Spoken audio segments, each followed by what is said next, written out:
Você quer que eu chegue mais perto?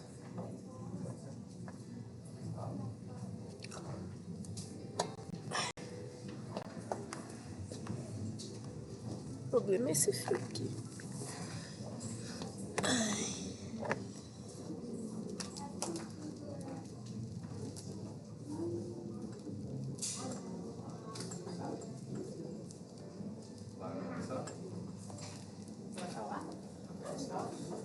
Peraí.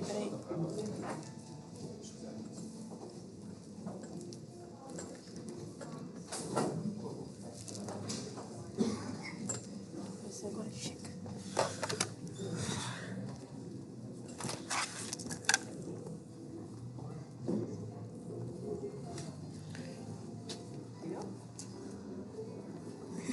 Obrigada. Vai chegar. Fio, tá tudo certo? É uma das coisas do mundo de regeneração. Se Deus quiser, os equipamentos não vão ter mais fio. Porque isso é uma coisa umbralina, não é? Fala a verdade. Não? Pode começar. Então vamos lá, gente. Vamos fazer uma prece. Fechando os nossos olhos. Lembrando que o nosso tratamento começa a partir do momento que nós passamos por aquele portão de lá da frente, onde somos recebidos de braços abertos pelos mentores dessa casa, pelos nossos mentores, que se alegram tanto com a nossa presença e que se colocam à nossa disposição com passes de equilíbrio, de limpeza, organizando o nosso corpo físico e espiritual. Vamos então nos conectando a eles, pedindo para que o nosso tratamento se inicie já a partir da palestra aqui no salão. E vamos ser muito gratos por essa oportunidade bendita de nos unirmos em nome de Jesus, numa sexta-feira à noite, e estarmos em contato com essa espiritualidade maior. Que Jesus esteja conosco, nos inspirando hoje e sempre. Que assim seja. Muito bom. Tudo bom com vocês? Joia? Joinha? Então tá bom. Então vamos começar. Vamos bater um papinho. Hoje eu trouxe para vocês uma frase. Eu achava que era conhecida. Vocês já tinham ouvido falar? O amor cobre uma multidão de pecados? Alguns sim, outros não. Algumas pessoas acham que essa frase foi de Jesus. E não foi. Essa frase foi da primeira epístola de Pedro. Amor cobre uma multidão de pecados. E para a gente estudar essa epístola hoje, nós vamos ter que entender um pouquinho sobre o que Pedro queria dizer com isso. Porque aí a gente vai conseguir entender esse processo que um velhinho que falou há quase 2000 anos atrás, lá na região da Turquia, tem a ver com a gente aqui hoje. Tá? Então vamos tentar entender. Primeiro, o que é uma epístola? As epístolas mais famosas que a gente conhece são as de Paulo, né? Aos Coríntios, aos Tessalonicenses, tem um monte. O que era uma epístola? Epístola é uma carta a um grupo de pessoas. Não é de um para outro, é um grupo. E após a crucificação de Jesus, depois que ele ficou 40 dias com os apóstolos, e aí ele foi embora mesmo e deixou os apóstolos por conta deles, eles faziam muito uso dessas cartas, né? Porque eles não podiam tomar conta de várias cidades onde existiam agrupamentos de cristãos tudo ao mesmo tempo. Então o que eles faziam? Eles mandavam cartas, né? E isso foi até muito pouco tempo atrás, né? A gente ainda usava as cartas de um lado para o outro, né? Mas começou aí, com essa necessidade de tomar conta desses grupos de cristãos novos que estavam aparecendo. Bom, essa carta de Pedro, ela é uma carta bem curta até, ela é pequena. Essa é a primeira. Pedro só fez 2 epístolas. Paulo tem muitas, e uma mais maravilhosa que a outra. Se vocês quiserem estudar, fiquem à vontade, que é maravilhoso mesmo. Mas essa aqui, ela tem 5 capítulos, e Pedro estava em Roma e manda essa carta aos pagãos ou os recém, batizados cristãos de um pedaço, a gente chama de Ásia Menor. Hoje seria a Turquia, a região da Capadócia. Olha lá, a região que hoje tem balão, essa coisa toda. Naquela época já existiam essas moradias incrustadas nas montanhas, nas rochas. E, inclusive, os cristãos usavam muito isso para se esconder, das perseguições. Então, na verdade, Pedro está mandando uma carta para este povo dessa região. A maior parte deles era pagão, ou seja, o que a gente chama de pagão? Na época, nós tínhamos duas grandes, vamos dizer assim, dois grandes braços religiosos. Os pagãos, que eram politeístas, que eram, por exemplo, os romanos, então acreditavam em Deus, Baco, Dionísio, Eros, que mais? Tem um monte aí, Tem vários deuses, E nós tínhamos um outro braço religioso que eram os judeus, que eram monoteístas, acreditavam num Deus único. Quando Jesus aparece e as pessoas começam a perceber os ensinamentos dele, tanto judeus como pagãos, se encantam com a proposta de Jesus e se transformam em cristãos.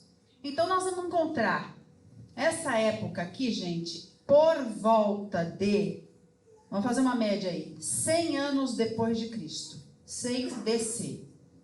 Então, nessa época, nós vamos ter pagãos que eram politeístas, que eram que nem os romanos, acreditavam em vários deuses, e que enxergaram na proposta do Cristo alguma coisa muito diferente, se transformaram em cristãos, e judeus, que seguiam mandamentos de Moisés, do Velho Testamento, aquela coisa, toda a história lá, do Egito, daí não vou nem contar porque nós vamos longe. Mas enfim, que também viram na proposta do Cristo algo diferente e se transformaram em cristãos.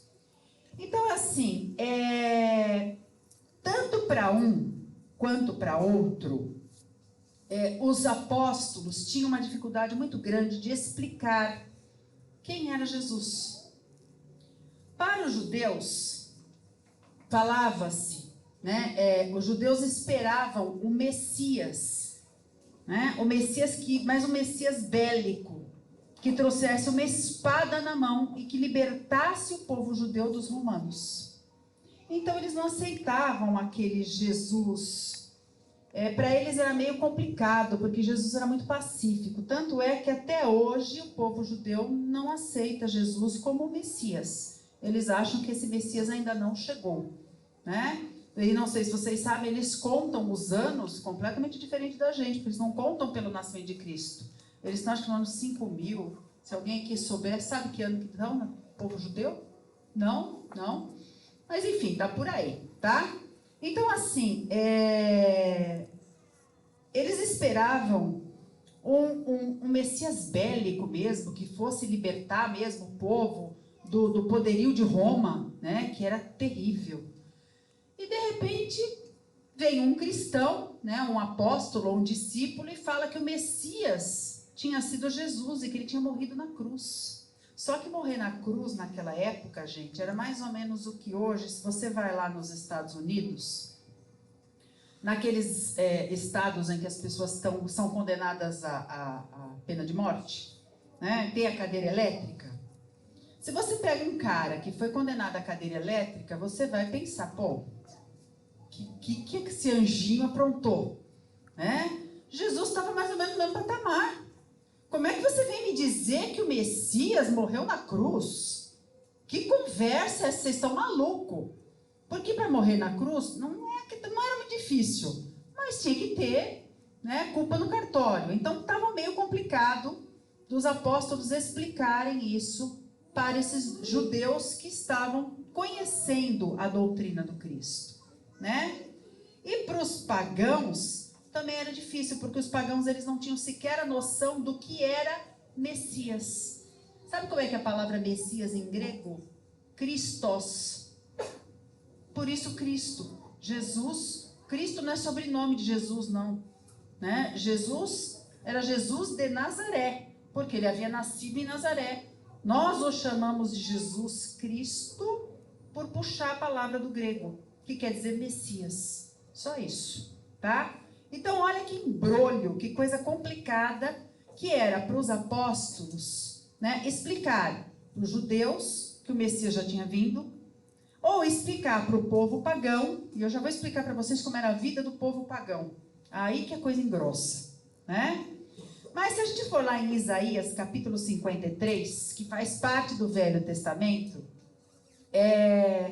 ele cita a questão do Messias como aquele que veio para carregar os pecados do mundo. Aí o povo pagão até conseguia entender um pouquinho. O cara morreu na cruz porque era para nos livrar dos nossos pecados, porque a ideia do pecado original já existia. Aquela história que depois foi criada, mas que se tinha uma leve noção de Adão e Eva.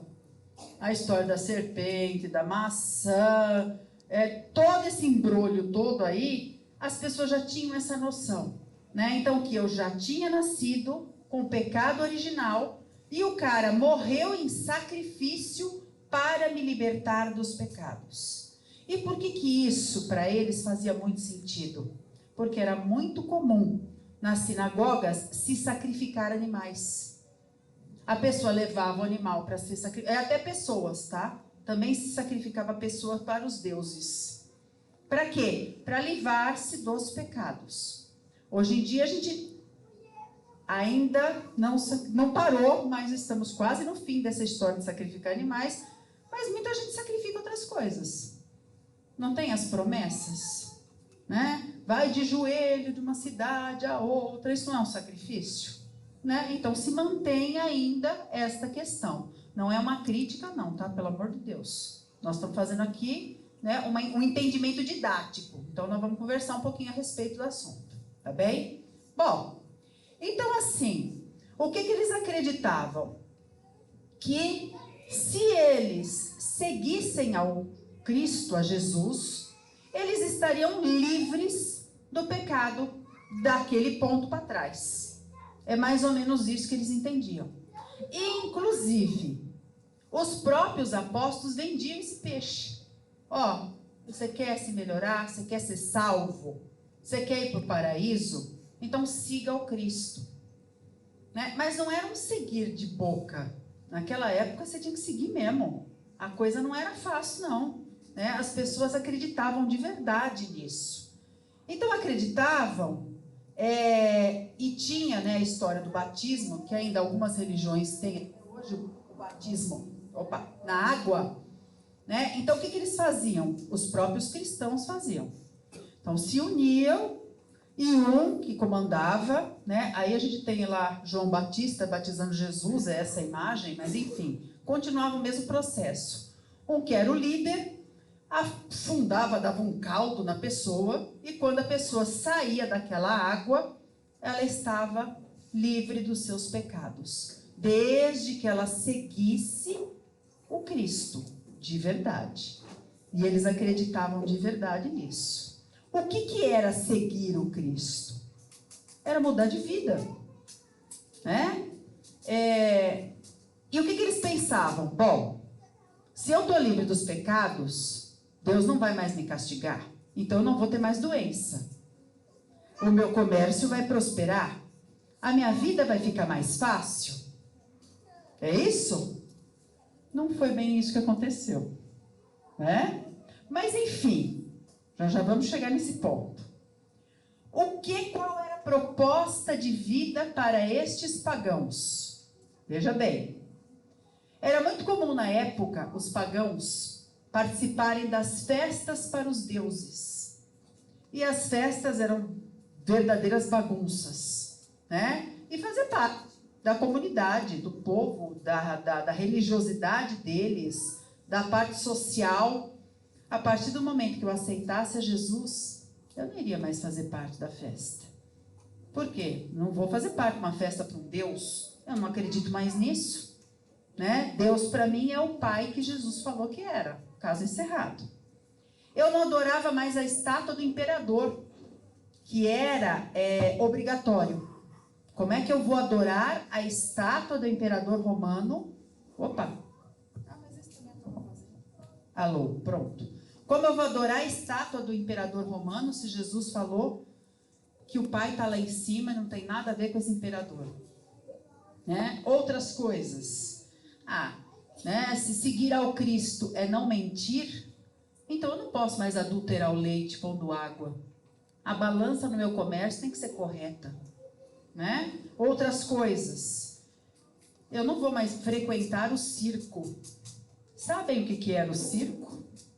Onde existiam os gladiadores, onde os leões eram soltos, as feras eram soltas para consumirem, né, os escravos que Roma pegava de outros locais. O circo era tão famoso, gente, que ele começava às 9 da manhã e terminava às 18 horas. O povo levava marmita para o circo.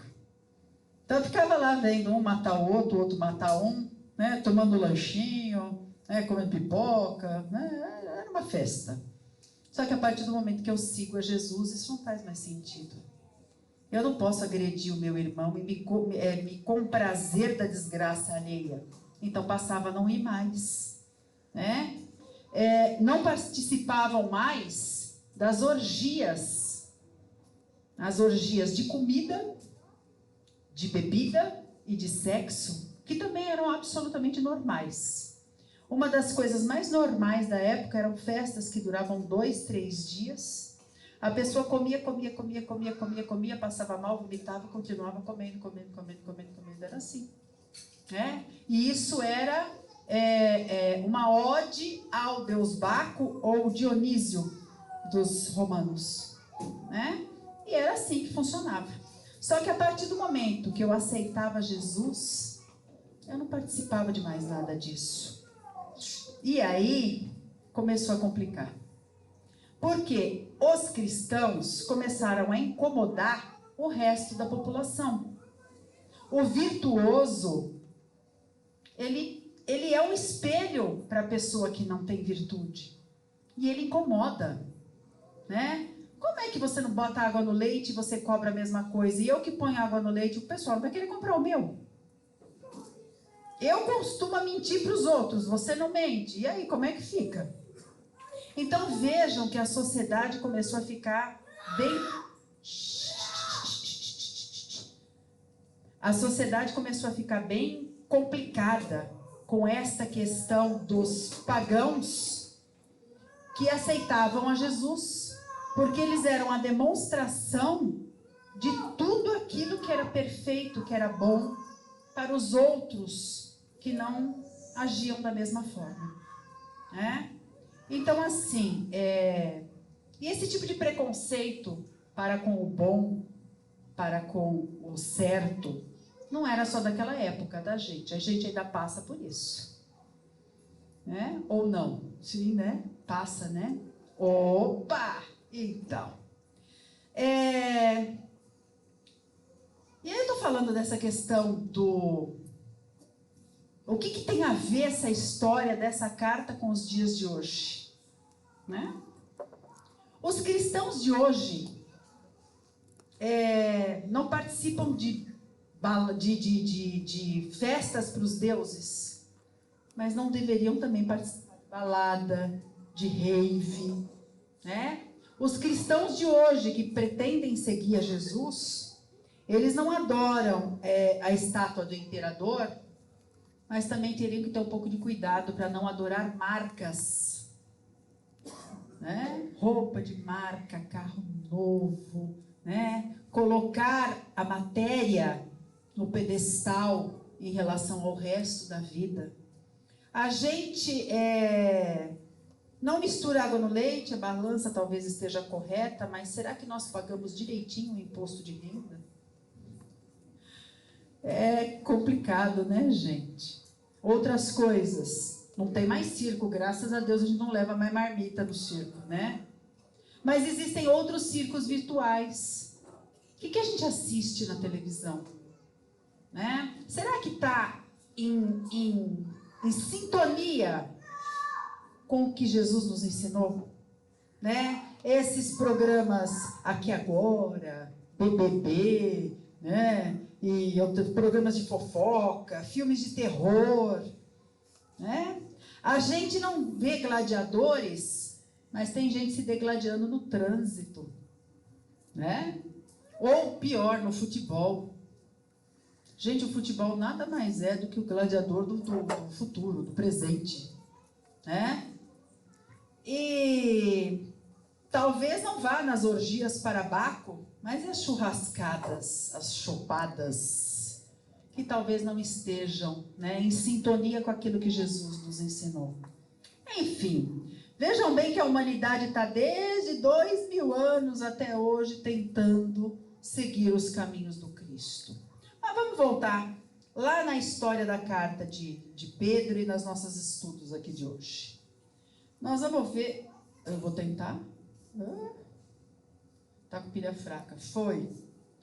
Tem uma frase no Evangelho de João que fala: no início era o verbo, e o verbo desceu ao mundo, e ele era luz, mas o mundo não o quis, pois se comprazia nas trevas. Eu trouxe só uma capa, que é o princípio dessa frase, o comecinho da frase, que inclusive é um livro do Carlos Bacelli, psicografado pelo Carlos Bacelli, e o espírito que escreve é o Dr. Inácio Ferreira. E é fantástico, e fala justamente a respeito disso. E o que João falava? Né? Ele falava justamente isso que a gente está conversando. Né? Que Jesus trouxe muita coisa, muito ensinamento, mas que desde aquela época até os dias de hoje, as pessoas ainda não entenderam da importância de seguir os ensinamentos do Cristo. Por quê? Porque o mundo se compraz nas trevas ainda. Né? Olha esse monte de coisa que eu coloquei aqui. Né? Puxa, mas eu não posso fazer uma churrascada? Pode. Mas você tem que ter consciência que você está se alimentando de irmãos seus. Porque os animais são nossos irmãos espirituais. Né? Estão dentro do processo de evolução espiritual, como nós também estamos. E como nós já fomos. São criaturas de Deus que têm alma, sim, que têm espírito, sim, que tem sofrimento, que tem sentimento, né? Não sou vegetariana. Falar, isso é papo de vegetariano chato. Não sou, tá? Estou em vias de, mas não sou, né?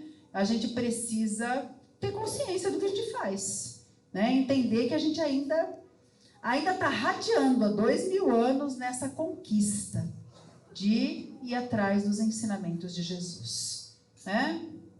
E é uma coisa interessante, né? Nós estamos falando de uma carta que foi escrita por volta de 100 anos depois de Cristo. Gente, não dava para ser Pedro apóstolo, concorda comigo? Como é que o cara está vivo? Pedro já tinha idade, era um dos apóstolos mais velhos quando Jesus o chamou, né? Então, assim, essa epístola de Pedro, se vocês depois quiserem estudar, só estou colocando isso como né, uma curiosidade, talvez não tenha sido Pedro apóstolo. Ele se dizia um ancião e um presbítero. Portanto, ele era da igreja, era um velhinho e chamava-se Pedro. Mas talvez não tenha sido apóstolo. Mas isso não tira todo o mérito dessa carta e de tudo que ela quer dizer, tá bem? Bom, voltando a ela então. O que ele queria dizer e o que eu estou colocando com tudo isso que eu estou falando para vocês? Ele falava na carta que vocês mudaram de vida e por isso vocês estão sendo perseguidos. Porque existia uma perseguição e muitos cristãos estavam apavorados, até com vontade de sair fora do cristianismo, né? Com medo, né? Eu primeiro frequentava o circo, agora vão me botar na arena para o leão comer? Né? Que conversa é essa? Né? E era bem isso que estava acontecendo. E eles estavam apavorados. E Pedro fala, então, que sejamos firmes.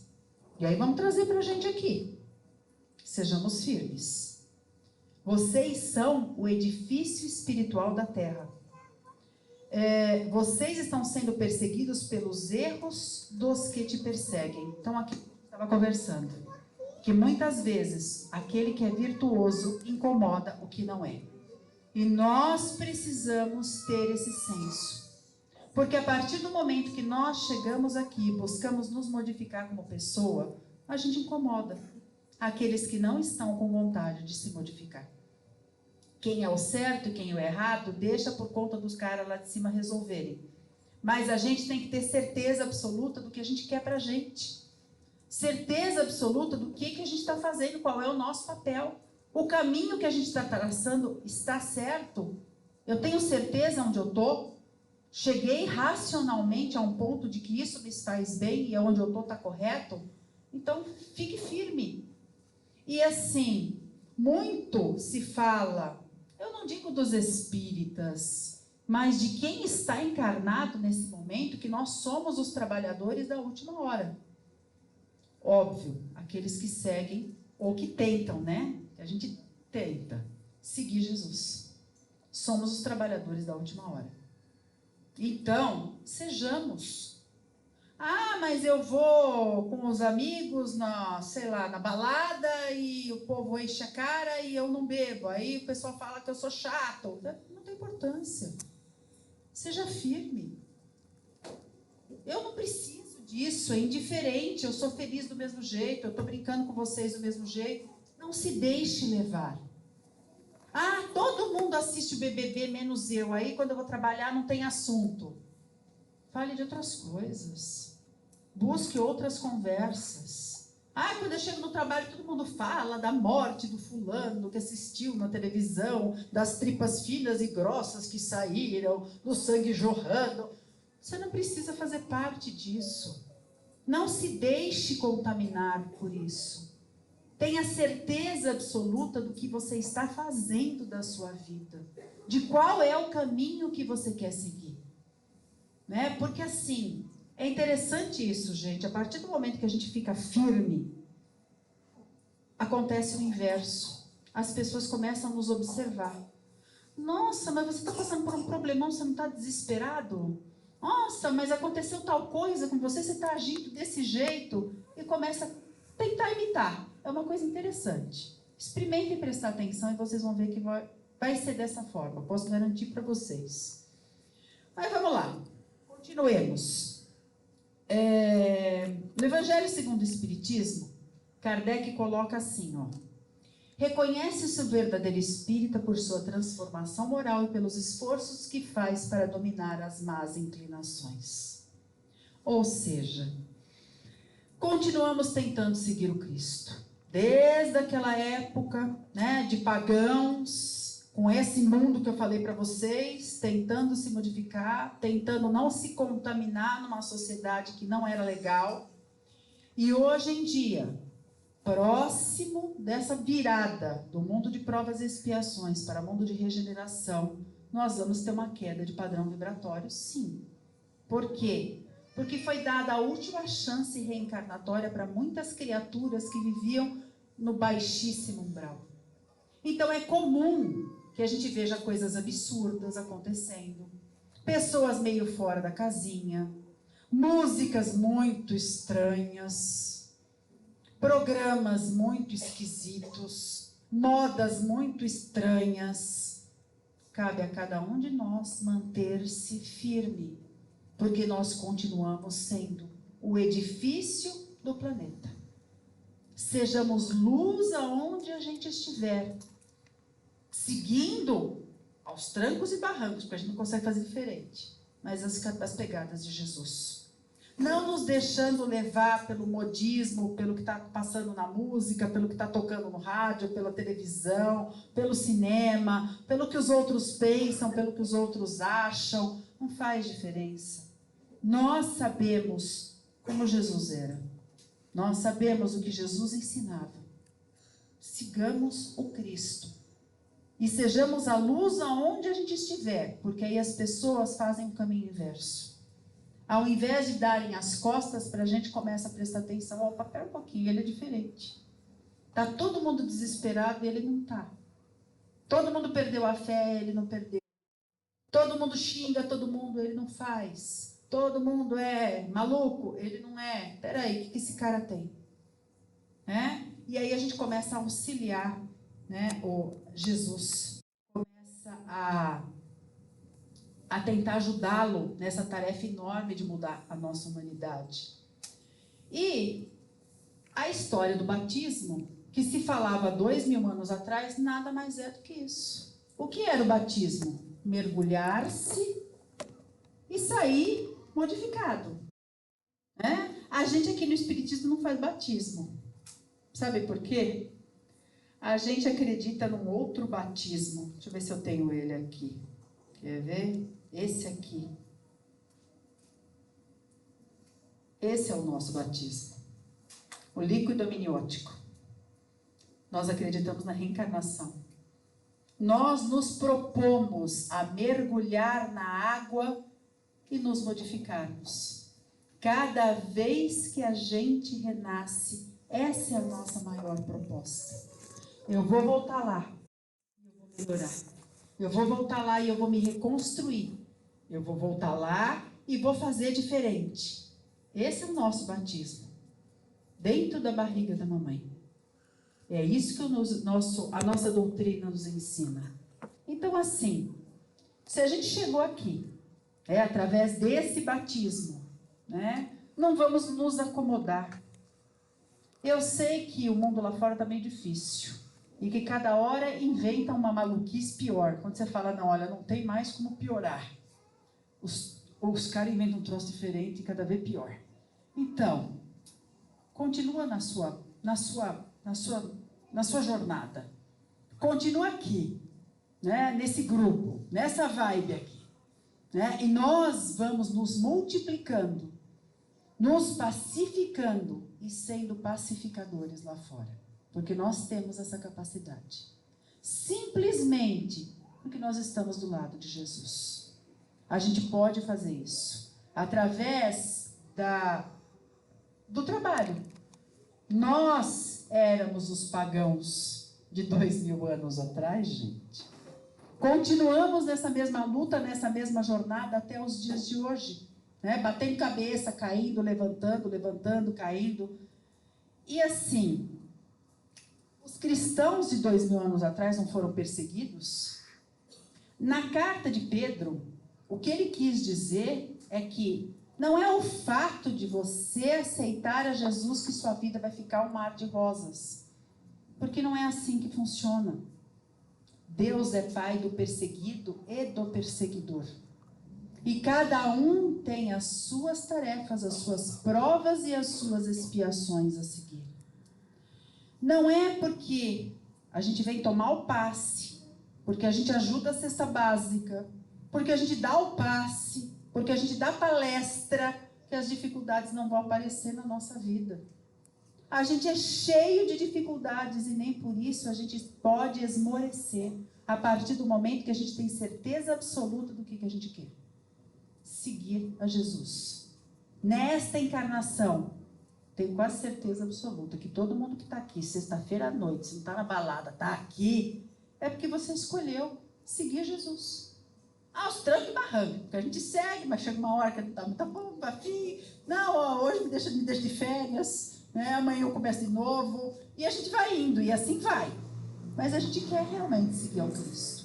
Então continuemos. Assim como Pedro fala na carta, vamos dar continuidade hoje. E isso, gente, vem acontecendo no mundo desde sempre.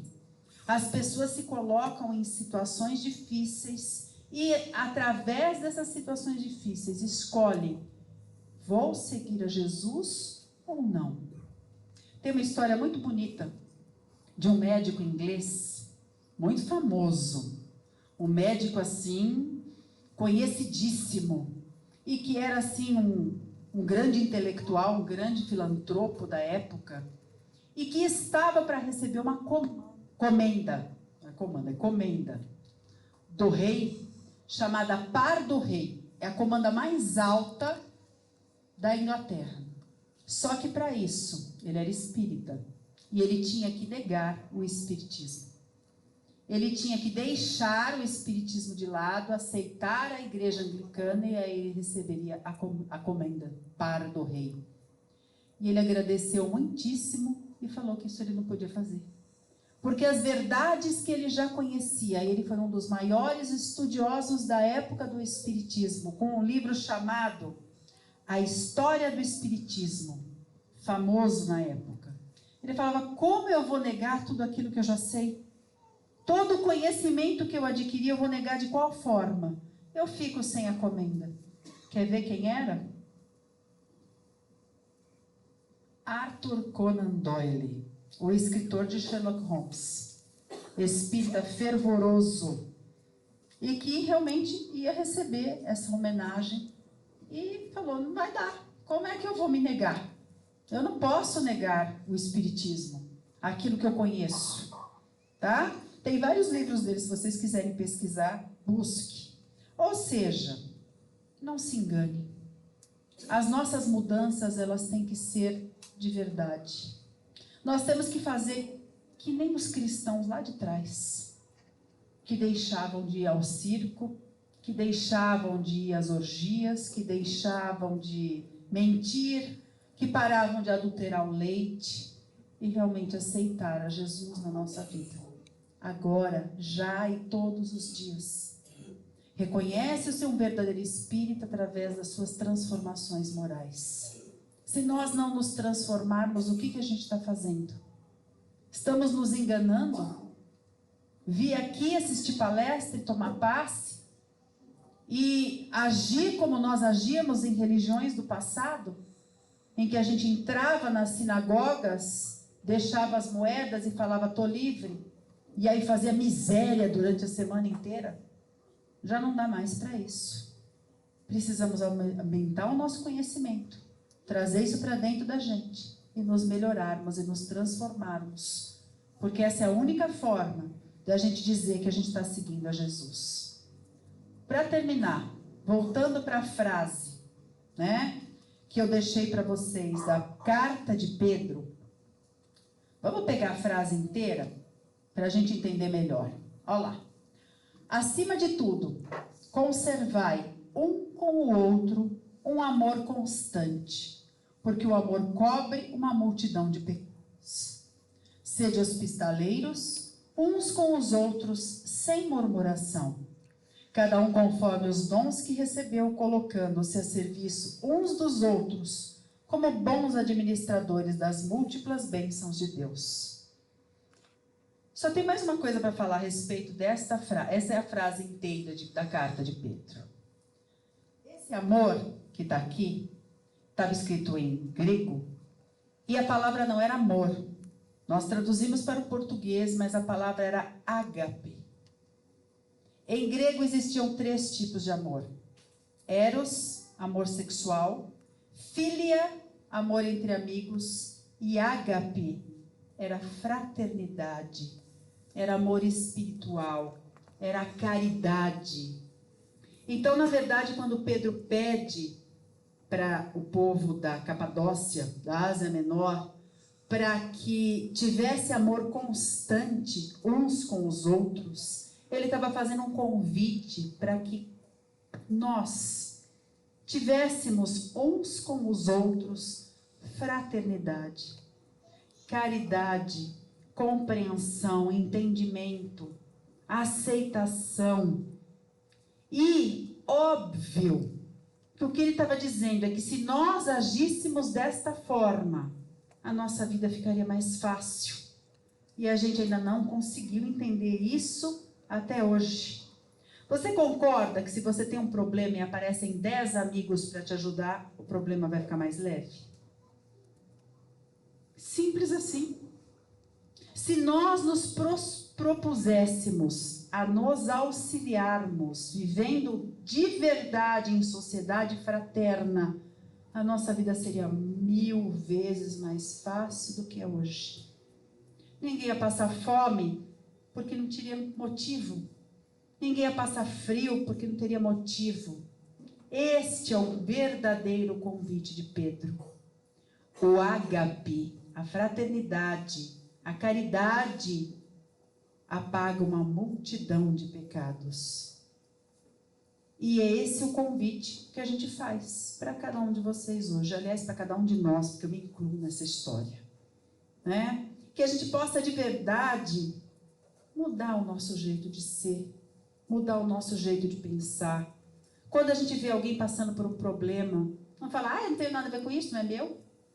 Ema, ema, ema. Né? Mudar um pouco esse esquema. Começar a se importar um pouco mais com o sofrimento alheio. E vou puxar para o lado do espiritismo agora. Gente, isso é tão óbvio. Como é que a gente não entendeu isso? O sofrimento de uma criatura gera um padrão vibracional negativo. Se essa criatura está perto ou longe de mim, dependendo da distância em que ela está, esse padrão vibracional me atinge diretamente. Portanto, eu jamais serei feliz se à minha volta muitas pessoas estiverem infelizes. Porque o padrão vibracional delas me atinge completamente. Vou voltar para os bichinhos, vocês sabem que eu puxo a sardinha para os bichinhos, né? Não tem jeito. Mata-se hoje em dia, de forma absurda, 135 milhões de animais por dia. Todos esses animais morrem com sofrimento. Ah, mas então, sabe? São 135 milhões de irmãos nossos sofrendo por abate todos os dias. Como é que é a carga vibracional do planeta? Pense um pouquinho. Vocês têm uma ideia do que é esta carga vibracional do nosso planeta, gente? Aí vamos vibrar para não ter guerra. Não vai ter como não ter guerra, gente. A carga vibracional é um chumbo de pesada.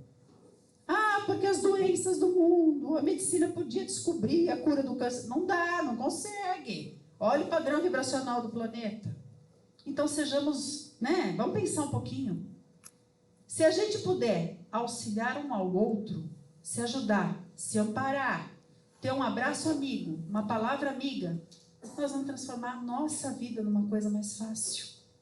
Se eu sei que o meu vizinho está tendo um problema e eu vou lá e ajudo, o padrão vibracional do andar lá do prédio ou da vizinhança melhora. Então vamos ser inteligentes e mudar o padrão vibracional, primeiro, da nossa casa, do nosso bairro, da nossa cidade e assim por diante. É isso que Pedro falava. Pedro falava uma coisa tão óbvia e a gente não entendeu nada. Então, que a gente consiga colocar isso em prática daqui para frente. Pensar racionalmente sobre esta questão de o amor ágape cobre uma multidão de pecados.